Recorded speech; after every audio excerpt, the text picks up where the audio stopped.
Assalamualaikum teman-teman, selamat malam. Di video kali ini saya mau menceritakan tentang apa yang terjadi pada diri saya saat ini. Saat ini benar saya terpapar virus COVID-19 atau yang biasa dibilang virus corona, ya. Jadi COVID-19 itu bukan konspirasi ya teman-teman, bukan settingan.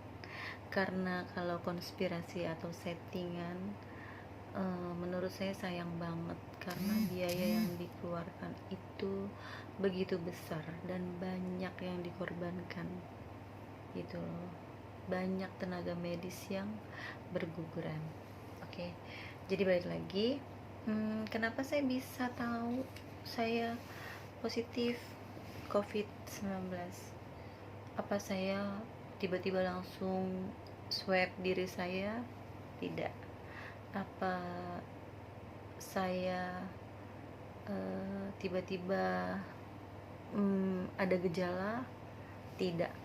Jadi saya ini awalnya orang tanpa gejala, ya.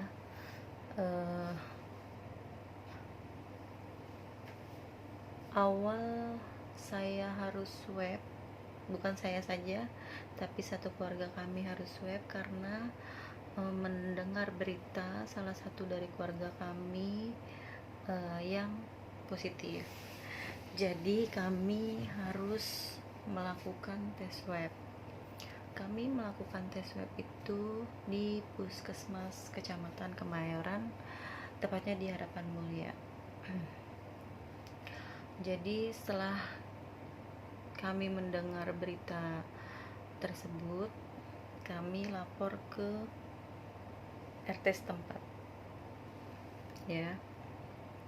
Kemudian kami dibantu oleh Bu RT untuk didaftarkan tes swab di kecamatan, di puskesmas kecamatan. Kejadiannya itu di hari Minggu. Jadi hari Minggu itu puskesmasnya libur kan, yang tes swabnya. Kemudian kita didaftarin hari Senin sekitar jam 10 kita ke puskesmas kecamatan. Dan di sana tuh udah banyak yang ngantri, bukan keluarga kita doang, gitu ya. Tanggal 14 itu kita semua melakukan tes swab. Nah, dari puskesmas itu kita langsung pulang dan melakukan isolasi mandiri. Sebelum swab sih, pas pada saat kita dengar ada yang positif, di hari Minggu itu kita juga langsung mengisolasi mandiri sampai kita bisa swab, gitu ya. Jadi emang keluarga kami yang melakukan isolasi mandiri, bukan atas dasar paksaan, gitu ya. Jadi buat teman-teman, kalau warganya ada yang terpapar virus COVID-19, segeralah untuk tes swab, gitu. Karena kita nggak tahu keadaan kita, hanya dari hasil swab itu kita akan tahu hasilnya apa, gitu. Setelah tes swab di hari kelima, kami mendapatkan hasil untuk 3 orang. Hasilnya 1 negatif, 2 positif. Kemudian di hari Sabtunya keluar lagi 3 orang, 2 negatif, 1 positif. Jadi untuk yang positif semuanya sudah berada di Wisma Atlet Kemayoran. Nah, itulah kenapa saya bisa tahu kalau saya positif, gitu. Di sini tidak ada yang salah atau menyalahkan. Semua ini sudah takdir jadi harus ikhlas menerimanya itu, dan menjalani proses pengobatannya. Kemudian setelah saya dinyatakan saya terpapar COVID-19, saya dirujuk ke Wisma Atlet ini. Kita yang pasien COVID diantar ke Wisma Atlet itu sekitar 20 orangan kalau nggak salah kemarin, menggunakan bis sekolah dan ambulans.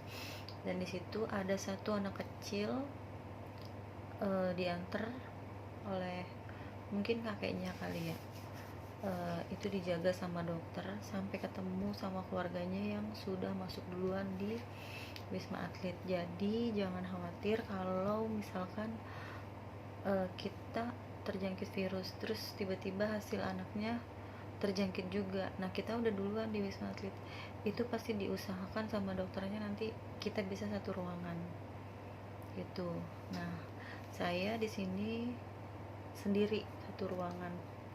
Jadi di Wisma Atlet itu satu unit ada 2 kamar, masing-masing kamar ditempati oleh 1 orang. Jadi jangan takut, kita ikutin aja pengobatannya. Kalau ada keluhan kita harus bilang ke susternya. Jadi di setiap lantai itu dibikinin grup WhatsApp buat koordinasi antara suster dan pasien gitu. Jadi kalau kita ada keluhan, ada apa, kita lapor di grup itu. Nah, keluhan saya itu terjadi di hari ke-6, itu pun sebelum saya dinyatakan positif. Jadi timbul gejala sesak napas, pusing, sama kayak gejala flu, tapi enggak keluar flu gitu, maksudnya enggak cuman gejalanya aja, bersin atau sini hidungnya dingin gitu, kayak mampet, tapi indera penciuman tidak hilang gitu. Nah, setelah sampai di Wisma Atlet Kemayoran, kita semua ke IGD. Di IGD semuanya itu dites ulang, kayak suhu badan, tensi, terus cek darah, sama EKG atau rekam jantung ya teman-teman. Sambil nunggu hasilnya itu kita dapat makan malam di IGD, dapat minum, terus keluar hasil sekitar jam 9. Nah, baru bisa pembagian kamar, karena tergantung dengan kondisi kita gitu. Jadi di sini ada beberapa tower tersebut itu beda-beda, ada yang OTG, ada yang berkeluhan, ada yang macam-macam lah gitu ya, yang tahu kan kategorinya perawat di sini gitu. Nah, saya dari tower 6 dipindah ke tower 7, kebetulan satu tower dengan keluarga saya yang lain, cuma beda lantai. Ya udah, ikutin prosesnya, apa yang diberikan, di minum obatnya, vitaminnya, makan, terus istirahat yang cukup. Jadi teman-teman jangan takut, jangan khawatir kalau kita terjangkit virus itu kita harus segera lapor, apalagi kalau keluarganya sudah ada yang terpapar COVID-19. Kita harus aware dengan diri kita sendiri, jangan takut dikucilin, jangan takut gak bisa cari nafkah. Rezeki maut itu sudah Allah yang tentukan memang, tapi kita harus ikhtiar. Kalau kita sehat, kita bisa cari rezeki. Kalau kita nggak mau di swab, nggak mau melakukan pengobatan, nanti kalau kita positif, kita bisa merugikan diri kita sendiri dan merugikan orang lain. Kenapa? Karena nanti orang lain bisa kita tularkan. Apalagi banyak warga yang masih kurang peduli dengan protokol kesehatan. Keluar nggak pakai masker, berkerumun lebih dari 5 orang, jarang cuci tangan gitu. Di sini tuh banyak kan orang-orang yang jarang keluar dan yang mengikuti protokol kesehatan. Jadi untuk yang tidak mengikuti protokol kesehatan pasti ada lebih banyak peluang terjangkit COVID-19 ini gitu loh. Di sini saya udah minum obat tuh udah 4 kali. Dari saya masuk kamar, habis masuk kamar saya ngambil obat itu saya dikasih vitamin malam ya, minum vitamin doang.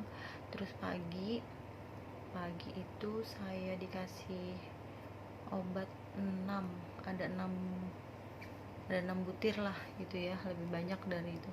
Siang saya dikasih 2, malam saya dikasih 5. Nah pokoknya kita ikutin anjuran dari para suster dan dokter gitu. Selama saya di sini, pagi saya ke poli itu dicek suhu dan tensi gitu. Terus siang dicek tensi lagi sama EKG. Terus malam saya dicek tensi karena kebetulan pas masuk di IGD itu tekanan darah saya tuh tinggi, jadi harus dicek secara berkala.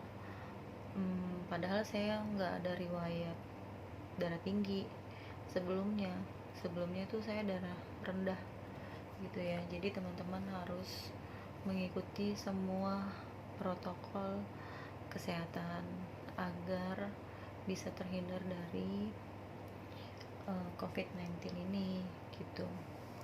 Di sini saya hanya memberikan saran atau menghimbau lah gitu, karena saya sudah merasakan di diri saya sendiri saya terpapar COVID-19 gitu. Jadi jangan sampai teman-teman atau keluarga atau saudara juga terjangkit seperti saya gitu ya. Jadi kita harus aware sama diri kita sendiri dan lingkungan gitu. Oke. Sekian dulu video dari saya. Besok mungkin saya bikin video lagi kegiatan saya di hari ketiga di Wisma Atlet. Oke.